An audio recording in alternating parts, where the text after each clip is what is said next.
선생님, 네. 사람들이 가장 궁금해하는 네네. 질문일 것 같은데요. 네. 2025년 4월, 그게 선생님께서는 7년 대환란의 시작이다. 네. 앞으로 네. 엄청난 일이 벌어질 것이다. 라고 얘기하셨어요. 네네. 구체적으로 어떤 일이 벌어지고, 네. 우리는 어떤 자세로 대비를 해야 되고, 뭐 준비물 같은 건 어떻게 해야 될지 조금 궁금해 하시는 사람들이 너무 많아서요. 예. 많은 분들이 이제 궁금해 하실 텐데, 저도 사실은 굉장히 그게 궁금했어요. 이 공부를 하면서 하나님과 이제 이렇게 가끔 이제 소통을 할 때마다 깜짝깜짝 놀랄 만한 말씀을 하시니까, 예? 아이고, 그러면서 저도 이제 많이 놀라고 그랬는데, 물론 이제 많은 분들이 지금 과연 도대체 그러면 이 7년 환란이 4월에 일어날 때 어떻게 이제 시작이 되고 어떤 일이 벌어지고 우리는 어떤 그럼 대비를 해야 되는 건지가 궁금하실 거예요. 그래서 제가 전에 조금씩 이제 뭉뚱그려서 그냥 말씀을 조금씩 해드렸는데 오늘은 좀 더 이제 구체적으로 말씀을 드리자면 전 시간에도 이제 말씀드린 것처럼 지금 이렇게 큰 우리가 터닝 포인트에 와 있고 그다음에 어떤 그런 새로운 세력들이 구 세력들을 지금 몰아내고 이제 새로운 어떻게 보면 이제 그 위치에서 새로운 이 세상을 자기네들이 이제 전부 차지하려고 하는 새로운 세력들이 지금 하고의 이제 그런 마찰이라고 대결이라고 이제 말씀드렸잖아요. 예, 그래서 제가 4월이라고 말씀드리는 부분은 이제 그게 4월 달서부터 가시화된다는 거야, 현실화되는 거예요. 그래서 제가 전에 말씀드렸다시피 그런 기득권들이 무너진다. 라고 말씀을 드렸는데 지금 기득권들이 갖고 있는 그런 모든 쉽게 말해서 권력의 기반이 된다는 게 뭐냐면 돈이잖아요. 쉽게 말하는 돈. 그 돈을 휘둘르던 그런 세력들이 무너진다고요, 이게. 그러니까 이게 돈의 세력들이 무너진다라는 게 이제 어떻게 보면 전 세계적인 현상인데 사람들이 알고 싶은 건 구체적인 걸 알고 싶잖아요. 그럼 돈이 무너지면 우리는 어떻게 되는 거잖아요. 그러니까 쉽게 말씀드리자면 대공황처럼 주식이 다 무너지고 뭐 코인이 다 무너지고 어떤 가치들 그러니까 뭐 부동산이 다 무너지고 어떻게 보면 은행에 뱅크런이 일어나고 그런다는 거예요.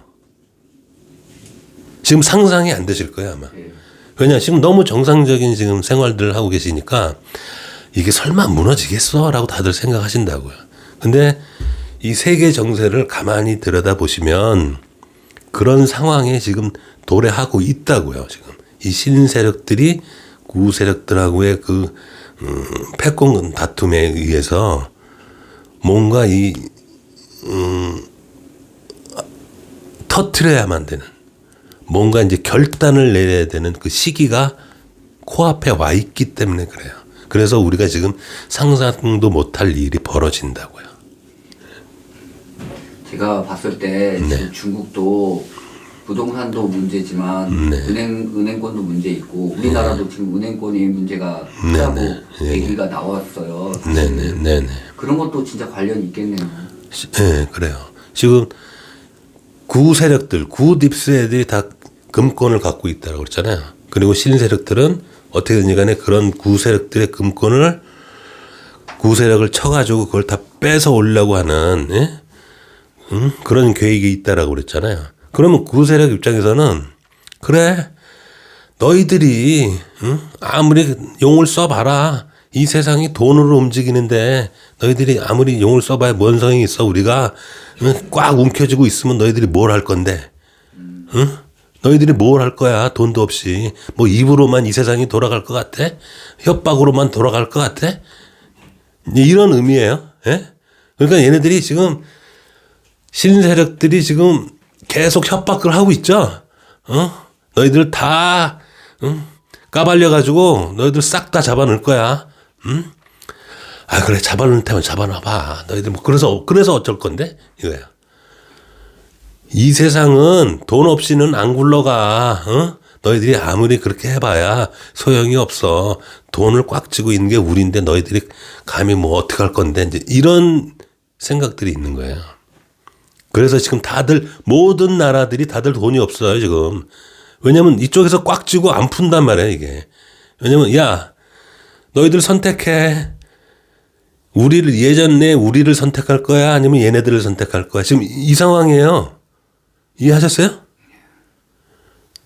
지금 우리나라 같은 경우도 우리나라의 기득권들이 구 세력들을 계속 믿고 버티고 있는 거잖아요. 예?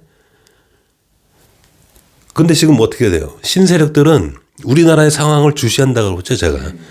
야, 대한민국의 모든 그 국민들이 한 반은 그래도 계속 구 세력들의 시스템에 계속 있기를 원하네.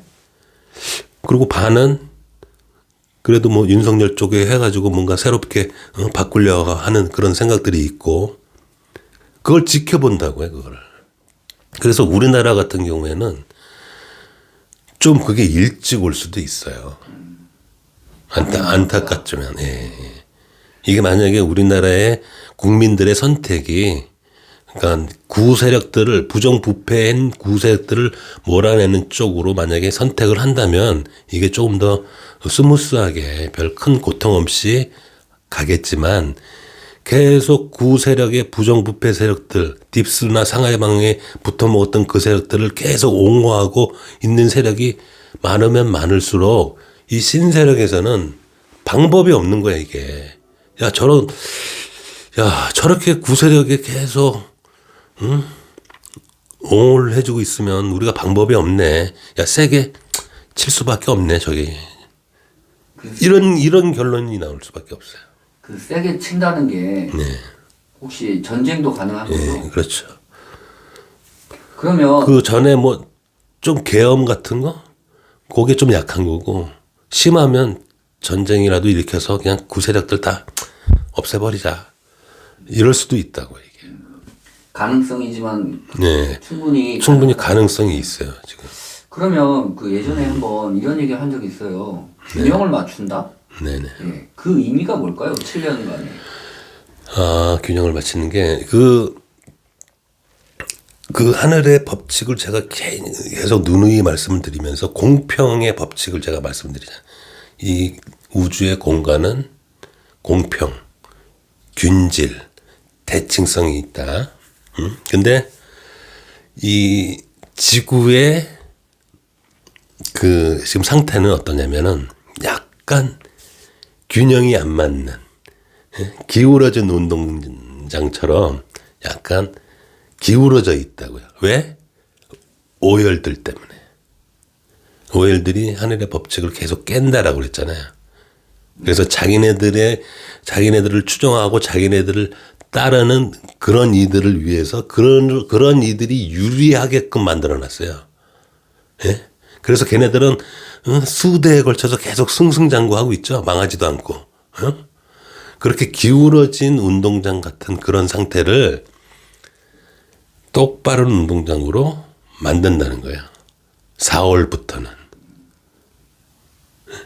야, 너희들 이 기울어진 운동장이면 너무 이거 불공정해. 한쪽만 유리하잖아. 한쪽은 불리하고. 그런 거 없어. 하늘은. 똑바른 운동장에서 서로 공정한 시합을 해. 이거예요. 그럼 더 많이 가졌던 기득권층은 내려오고. 예. 그러니까 그동안 유리함을 가졌던 층들은 야, 너 그거 반칙이야. 그래서 그 유리함을 다 없애는 거예요. 유리했던 조건들을 다 친다고요. 그건 반칙이니까 다 쳐. 없애버리는 거야, 이게. 그러니까 기득권들이 그동안 가지고 있었던 그런 어떤 권력, 금권, 그런 권력들을 다 친다고요, 그래서. 왜? 불공평하니까. 그런 권력을 휘둘러서 불리한 이들을 괴롭혔잖아요. 그죠? 이런 기울어진 운동장에서. 그 공정하지 못해 해가지고 4월서부터 7년 동안 환란이라는 게 뭐냐면 이렇게 기울어진 운동장을 곧바로 평평하게 펴서 모두 다 공정한 시합을 하라는 거예요. 그러니까 이 기득권, 기존의 기득권들은 엄청난 고통이 일단 따라요. 왜냐하면 자기가 가졌던 어드밴테이지를 다 버려야 되니까. 그러면 그 어드밴테이지라는 게 예. 조금 얘기하자면 돈, 그렇죠. 부동산, 예. 코인, 그렇죠. 모든 게 포함되는 거죠. 그럼요. 예. 그동안 그 오열들이 자기네들을 추종자로 만들기 위해서 얘네들한테 계속 어떻게 보면 약간 미래의 일들을 조금씩 알려줬다고 다. 예? 그게 얼마나 그게 불공정한 게임이야. 그렇잖아요. 응? 사람이 한 치 앞을 못 보는 게 사람이잖아요. 예? 근데 한 달 일, 두 달 일, 1년의 일을 먼저 한다는 게 얼마나 이게 어드밴테이지야. 그러니까 그걸 이용해서 엄청난 부를 싼 거 아니에요. 그리고 또 그 부를 이용해서 이 세상을 제패하고 있었던 거고. 응? 그런 어드밴테이지를 싹 다 치신다고. 그러니까 얘네들이 처지는 거지. 이 사람들, 그동안 불리한 쪽에 있던 사람들은 오히려 더 공평해지니까 나아지는 거라고, 이게. 그래서 제가 그랬잖아요. 한쪽은 무너지지만 한쪽은 일어선다고요, 이게. 무너짐만 있는 게 아니라고요. 예? 그동안 어드밴테이지를 받고 있던 사람들만 무너지는 거예요. 그리고 그동안 얘네들의 어드밴티지 때문에 불리한 조건에서 시합을 했던 사람들은 공평해지는 거고, 이렇게. 아, 그렇다면 네. 많은 사람들이 또 궁금해하는 거, 준비물. 네네. 그 준비물을 하면 현금이나 뭐 식량 어느 정도 예, 그래서 제가 전에 이제 3개월치 비상식량이라든가 비상약품 뭐 이런 걸 좀 준비하셔라. 왜냐하면 이렇게 이제 급박하게 이게 일어날 수가 있거든요. 예? 이 어드밴티지, 그러니까 이 경제공황이라는 게 한순간에 일어나잖아요. 이게 한쪽이 무너지면 지금 연쇄작용을 하게 돼 있어요. 지금. 예? 그래서 모두 다 이게 어떻게 보면 세계 경제가 달러로 다 엮여 있기 때문에 어느 나라가 무너지게 되면 그 여파를 다른 나라가 다 도미노 현상처럼 받게 돼 있죠. 그래서 한쪽 나라가 무너지기 시작하면 그게 다 도미노 효과처럼 한꺼번에 싹 무너질 수 있기 때문에 그 무너지는 그때를 위해서라도 한 3개월치는 좀 버티셔야 된다. 해서 3개월치를 말씀을 드리는 건데, 궁극적으로는 이 3개월치만, 아니, 뭐 3개월이면 끝나요? 또 이런 의문이 들 거 아니에요. 그죠? 그래서 제가 전에 이런 기득권들이 무너지지 일반적인 아주 기초적인 경제 시스템은 살아있다. 그래서 그렇게 급할 때 버티기 위해서 3개월이 있는 거지, 이 밑바닥 경제는, 기초 경제는 그냥 돌아간다. 그래서 어떻게 돌아가냐, 그러면. 그러니까 쉽게 말하자면, 그 기득권들이 무너지기 때문에 부자들이 무너지는 거예요. 그 부자들이. 한마디로. 뭐, 많이 투자한 사람들, 여윳돈이 많이 있는 사람들, 그러니까 뭐 저축을 많이 해 놓은 사람들. 그런 가상의 돈들이 무형의, 그러니까 지폐가 아닌 무형의 돈들이 다 날아가는 거라고요. 한순간에. 코인은 당연하겠네요. 예, 당연하죠. 그러니까 모든 무형의 돈들이 다 날아갈 수가 있어요. 그게. 그래서 우리 예전에 이제 뭐 IMF 겪어보신 분들은 알지만 그때 그 현찰의 가치라는 게 어마어마했어요. 그때. 뭐 짧은 순간이었지만 현찰을 갖고 있었을 때 뭐 엄청난, 왜냐하면 막 모든 가격들이 다 떨어지니까. 그렇죠. 부동산도 다 나오고. 예, 막 건물도 막, 네. 저게 10분의 1 값 됐네. 이제 막 이렇게 돼버렸어요. 진짜로. 주식도 다. 예, 예. 그래가지고 현찰 있는 사람들이 엄청나게 이득을 많이 봤어요. 그때. 근데 이제 지금은 이제 비유를 하자면 이제 그런 거고, 지금은 그래서 우리가 이제 좀 준비해야 될 게, 그런 혹시라도 갖고 있는 그 무형의 자산들이 있다면 되도록이면 이제 현찰화 시키는 게 좋다. 왜냐면 그게 다 날아갈 수 있다.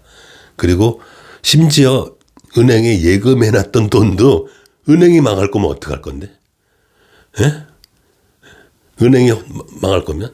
뱅크런이 되면 찾을 수 없거든요. 네, 그러면 뭐 정부에서 그러면 뭐 보증을 서서 정부에서 뭐 1인당 얼마는 9천만 원 이런 보상을 해준다라는 그럼 정부가 날라가면 어떡할 건데?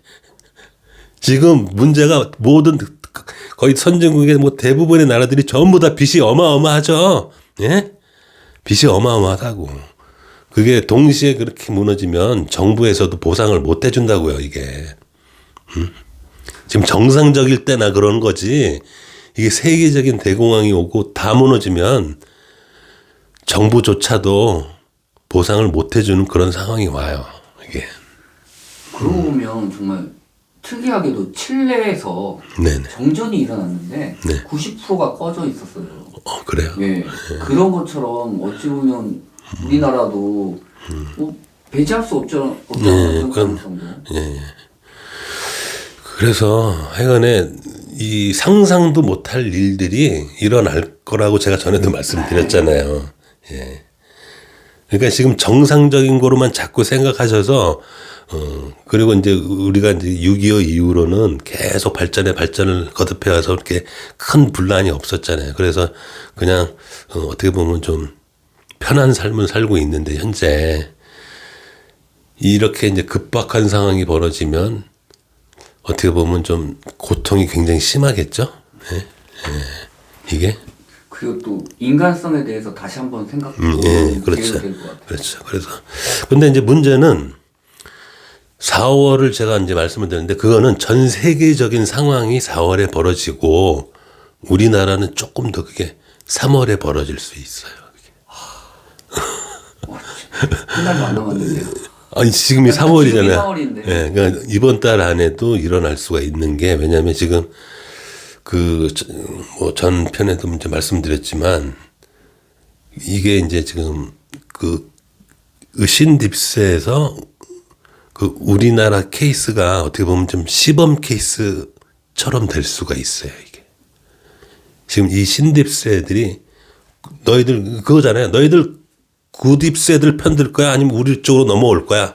이걸 지금 묻고 있는 거잖아요. 전 세계 국가들한테. 지금 그런 상황이에요. 우크라이나 상황이든 이스라엘이든 아니면 뭐 동북아시아든 너희들 우리의 편으로 이제 구딥스에 손 떼고 우리 쪽으로 넘어올래 아니면 계속 구딥스 쪽이 남아있을래 이거를 묻고 있다고. 유럽 각국에다가도 그러는 거고. 심플한 거 이렇게 간단하게 좀 생각해 볼 수 있는 거예요. 예? 국제 정세라는 게 그렇게 복잡하지만은 않아요. 예? 크게 생각하면 이거예요, 그냥. 우리가 이제 새롭게 세상을 재편하려고 하는데 너희들 계속 구딥스 애들 편에 있을 거야? 아니면 우리 쪽으로 넘어올 거야? 이거라고요. 근데 지금 유럽의 몇몇 나라들은 계속 어떻게 보면 좀 버팅기고 있죠? 그리고 우리나라도 지금 거의 반반이죠, 지금 상황이. 예? 이런 상황이라. 그래서, 야, 이것들 봐라. 이것들이 한번 맛을 보여줘야 이게 정신을 차리려나 하고 뭔가 샘플을 하나 고른다고 시범 케이스를. 야, 이거 시범 케이스로 하나 조져야 되겠네? 이럴 수 있겠죠? 예? 시범 케이스 보고 다들 쫄아가지고 알겠습니다, 형님하고 이쪽으로 붙을 수 있잖아요. 예? 그게 시범 케이스가 될 수 있다고 우리나라가. 우리나라는 옛날부터 베타 테스트 국가였는데 이런 것까지 할 줄은 몰랐습니다. 예. 그래서 계속 주시하고 있는 게 우리나라의 국민들의 여론이 어떤지 진짜 여론이 신딥스를 좀 새로운 세력들을 받아들일 수 있는지 아니면 계속 구딥스 그런 상하이방이나 딥스 애들의 그 우리나라 그 기득권이 다 거기 그쪽에 있다라고 그랬잖아요 제가. 그래서 계속 지금 버티고 있죠. 어떻게든 간에 그 윤석열을 계속 어떻게든 탄핵을 시켜서 자기네들의 그 권력을 그대로 유지하려고 들고 있잖아요. 그죠? 그리고 이 신딥스 애들은 그걸 지켜보고 있는 거라고요. 근데 국민들의 반응을 보니까 국민들은 한 반반 나눠인 것 같으네. 야, 이거 어떻게 해야 돼, 이거. 야, 저 대한민국 저거 어떻게 해야 돼? 이런다고요, 지금 얘네들은. 야, 저거 안 되겠다. 저 한번 시범 케이스로 한번 손을 봐야 되겠다. 이럴 수가 있다고요, 지금. 이 가능성이에요. 제가 뭐 100% 장담하는 게 아니라. 그래서 제가 전에도 우리나라의 국민들의 선택이다. 누구를 선택할지가 세게 맞느냐, 약하게 맞느냐의 기로에 선 거다. 이런 말씀을 드린 이유도 이런 지금 국제 정세 때문에 그래요. 그리고 제가 지금 만에 하나 그렇게 해서 좀 최악의 상황이 올 수도 있어요. 최악의 상황은 전쟁까지도 갈 수 있는 거고, 좀 덜한 거는 미국이 개입된 어떻게 보면 계엄 상태, 그리고 더 좋은 상태는 윤석열이 빨리 복권이 돼서 윤석열이 스스로 해결하는 그런 게 가장 좋은 케이스겠죠. 이런 여러 가지 케이스가 다 가능성이 있습니다.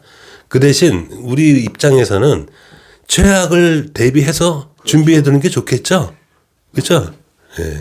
그러시라고 제가 3개월치를 좀 준비해 두시라는 게 최악의 상태를 염두에 두고 드린 말씀이에요. 이 상황이 안 일어나면 좋죠, 저도. 아, 말씀 잘 들었습니다. 네. 감사합니다. 네.